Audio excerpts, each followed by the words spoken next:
매일 성경과 함께하는 아침을 여는 묵상. 오늘의 묵상 본문은 고린도전서 14장 1절에서 19절 말씀입니다. 사랑을 추구하며 신령한 것들을 사모하되 특별히 예언을 하려고 하라. 방언을 말하는 자는 사람에게 하지 아니하고 하나님께 하나니 이는 알아듣는 자가 없고 영으로 비밀을 말함이라.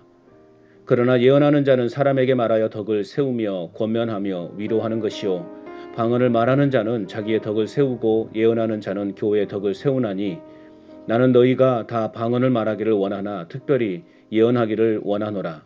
만일 방언을 말하는 자가 통역하여 교회의 덕을 세우지 아니하면 예언하는 자만 못하니라. 그런즉 형제들아, 내가 너희에게 나아가서 방언으로 말하고 계시나 지식이나 예언이나 가르치는 것으로 말하지 아니하면 너희에게 무엇이 유익하리요? 혹 필이나 검은고와 같이 생명 없는 것이 소리를 낼 때에 그 음의 분별을 나타내지 아니하면 필이 부는 것인지 검은고 타는 것인지 어찌 알게 되리요? 만일 나팔이 분명하지 못한 소리를 내면 누가 전투를 준비하리요? 이와 같이 너희도 혀로서 알아듣기 쉬운 말을 하지 아니하면 그 말하는 것을 어찌 알리요? 이는 허공에다 말하는 것이니라. 이같이 세상에 소리의 종류는 많으나 뜻없는 소리는 없나니 그러므로 내가 그 소리의 뜻을 알지 못하면 내가 말하는 자에게 외국인이 되고 말하는 자도 내게 외국인이 되리니 그러므로 너희도 영적인 것을 사모하는 자인즉 교회의 덕을 세우기 위하여 그것이 풍성하기를 구하라. 그러므로 방언을 말하는 자는 통역하기를 기도할지니 내가 만일 방언으로 기도하면 나의 영이 기도하거니와 나의 마음은 열매를 맺지 못하리라. 그러면 어떻게 할까? 내가 영으로 기도하고 또 마음으로 기도하며 내가 영으로 찬송하고 또 마음으로 찬송하리라.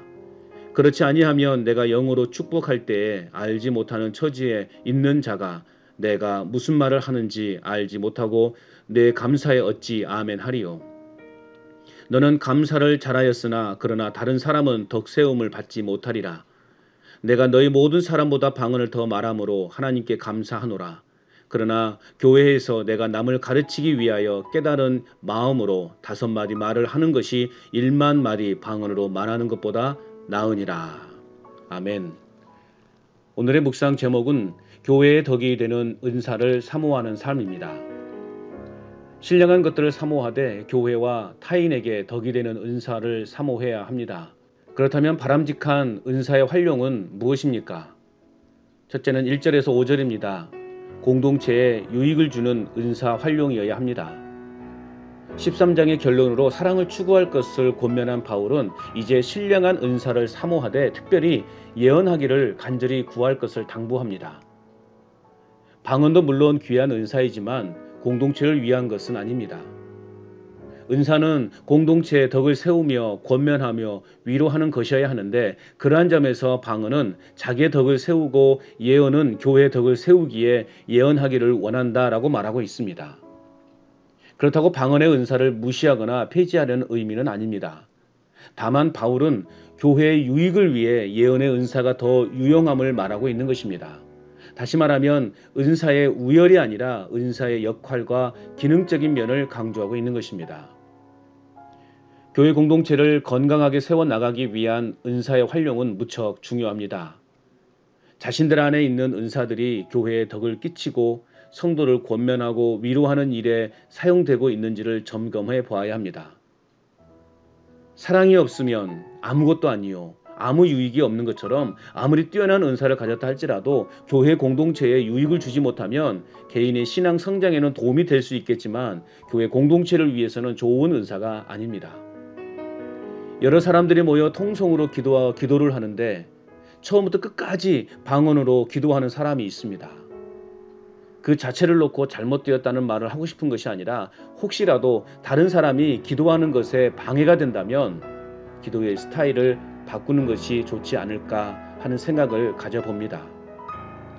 방언으로 하지 않으면 도저히 기도가 안 된다고 한다면 작은 소리로 읊조리듯이 기도할 것을 권면해 봅니다. 내 자신을 위한 것인지 공동체를 위한 것인지 생각하여 지혜롭게 행동할 수 있어야 하겠습니다. 교회나 공동체를 사랑하는 사람이라면 개인의 영적 능력을 과시하지 않고 공동체에 속한 사람들의 유익을 먼저 생각하는 사람입니다. 그러므로 바람직한 은사 활용은 공동체에 유익을 주는 은사 활용이어야 합니다. 또한 바람직한 은사 활용은 무엇입니까? 두 번째는 6절에서 12절입니다. 성도 간에 소통이 있는 은사 활용이어야 합니다. 바울은 고린도 교회를 향하여 방언 자체로는 교회 공동체의 성장에 실제적인 유익을 줄 수 없다고 말합니다. 방언으로만 말하고 가르친다면 누구도 그 가르침의 내용을 이해하지 못할 것이라는 말입니다. 바울은 피리와 검은고 같은 악기의 예를 들어서 악기가 소리를 낼 때 분별할 수 있는 다양한 음을 내지 못하면 그 차이를 알 수 없다고 말합니다. 또한 나팔이 분명한 소리를 내지 못하면 전쟁을 준비할 수 없다는 것입니다.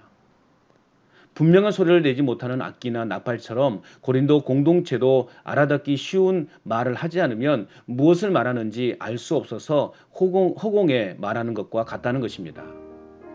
그러므로 방언의 뜻을 이해하지 못하는 공동체에게 방언은 유익을 주지 못합니다. 그러므로 너희도 영적인 것을 사모하는 자인즉 교회의 덕을 세우기 위하여 그것이 풍성하기를 구하라 라고 바울은 당부합니다. 군에 있을 때 나팔수 후임으로부터 기상나팔 소리를 부는 방법을 배운 적이 있습니다. 그 나팔은 오직 입술과 또 입 모양으로만 소리를 냅니다. 처음에는 바람 소리만 내다가 겨우겨우 소리를 내기 시작했는데 쉽지 않았습니다. 부는 방식에 따라 그 소리의 의미가 다릅니다. 점호를 알리는 나팔 소리일 수 있고 기상을 알리는 나팔 소리일 수 있습니다. 훌륭한 설교자는 교인들이 쉽게 알아듣도록 설교하는 사람입니다. 이것은 지극히 개인적인 저의 생각을 말하는 것입니다. 또한 교사들은 배움을 받는 학생들의 수준에 맞게 가르쳐야 합니다. 9절에서 말씀하고 있는 것처럼 알아듣기 쉬운 말로 말하고 설교하고 가르쳐야 허공에다 대고 말하지 않는 것이 됩니다. 사람들이 잘 이해할 수 있도록 분명하고 바른 소리를 낼 수 있어야 하겠습니다. 그러한 점에서 예언이 교회의 덕이 되는 이유는 알아듣기 쉬운 말이기 때문이라고 바울이 말하고 있는 것입니다. 그러므로 바람직한 은사 활용은 서로 간의 소통이 원활한 은사 활용이어야 합니다. 끝으로 바람직한 은사 활용은 무엇입니까? 마지막 세 번째는 13절에서 19절입니다. 공동체가 열매를 맺는 은사 활용이어야 합니다. 방언을 말하는 사람도 자신의 방언의 내용을 알지 못하는 경우가 많습니다. 그래서 통역하는 은사를 구하라 라고 권면합니다. 성령의 특별한 영으로 방언으로 기도하게 되는데 통역이 되지 않으면 신앙적 깨달음과 영적 성장에 한계가 있어서 바울은 마음이 열매를 맺지 못한다라고 표현하고 있습니다. 그래서 영과 마음으로 기도하고 찬송하여 영적 깨달음이 있는 마음의 열매를 맺을 것을 당부하고 있습니다. 방언으로 기도하고 찬양한다면 다른 사람은 아멘으로 화답하지 못해 함께 유익을 얻지 못할 것입니다. 그렇다고 방언을 절대적으로 부인하고 있는 것은 결코 아닙니다. 단지 방언은 개인에게는 유익하겠지만 함께 듣는 자들은 무슨 말인지 알 수 없어서 유익을 주지 못한다라는 의미입니다. 그래서 바울은 방언으로 1만 마디 말을 하기보다 다른 사람을 가르치기 위하여 나의 깨친 마음으로 교회에서 5마디 말을 하기를 원한다라고 그렇게 선언하고 있는 것입니다. 모든 은사는 교회에 유익을 끼칠 뿐만 아니라 성도들의 신앙 성장을 위해 돕는 도구로 사용되어야 합니다. 그렇다고 방언이 불필요하다라는 것은 결코 아닙니다. 단 통역이 되지 않아 사람들이 무슨 말인지 전혀 알아듣지 못한 상태로 있는 것보다는 깨달음을 주는 예언이 교회 공동체에 더 유익이 된다는 것을 본문은 말씀하고 있는 것입니다. 나 역시도 홀로 예배할 때는 방언으로 기도하고 방언으로 찬양도 합니다. 그런데 이것을 회중이 있는 곳에서 예배 인도할 때 사용한다면 회중들이 바른 예배로 나갈 수 없을 것입니다. 교회 공동체가 함께 아멘으로 화답할 수 있는 바른 은사 활용이 바람직한 은사 활용임을 깨닫게 됩니다. 오늘도 사랑을 추구하고 신령한 은사를 사모하고 사용하여 교회와 성도들을 유익하게 하는 삶을 살아갈 뿐만 아니라 영과 마음으로 기도하고 찬송하여 모든 이들에게 유익이 되는 삶의 열매를 맺는 그러한 삶을 살아갈 수 있기를. 행복의 시작 예수 그리스도 빛이 있으라.